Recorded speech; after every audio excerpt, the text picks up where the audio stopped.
Huge week overall in here in Babo. You had a low of 107.19, that high of 122.16, and we're currently trading at 120.23, basically $3 up from Thursday's close into Friday's close. Now, where does that kind of put us? Well, we're basically right in the middle of two fib levels, 38.2 and this 23.6 fib level. So that's going to be our first major supports and resistances in here, 113.89 and the 127.09 levels. Now, we do have a 9-day EMA in here. That's currently trading right around that 114.8 mark. So that could be a little place for us to set up shop as well, but that might match up nicely here with this 113.89, depending on how fast we actually do pull back in here. Now, anything below the 113.89s, it's going to be this 103.22, and then anything below that, it is going to be this yellow trend line right here. Anything above the 127s, we're going to be looking at 135, and then it's going to be all the way up here to our 0% fib level, which is trading right around that 148, 149 level. Now, as far as our implied volatility in here, Ivy rank is at 25. You have right around a $5 expected move in here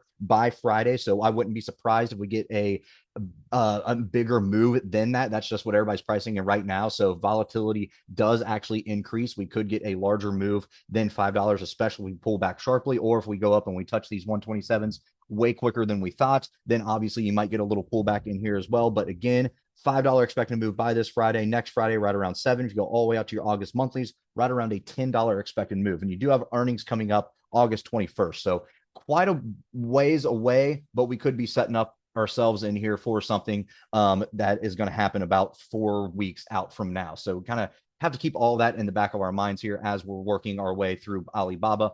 RSI is basically neutral, and volume is creeping up just a little bit in here, as you can tell. It's not as big as it was back in here on that big down week that we had on that huge drawdown in April, but you're still basically above average from where we were in here for the past 3 months or so. So that is good. Big uptick in the volume overall. So we'll see how we end or sorry, we see how we begin this next week and then in the next candle as we look at Baba here on the weekly chart.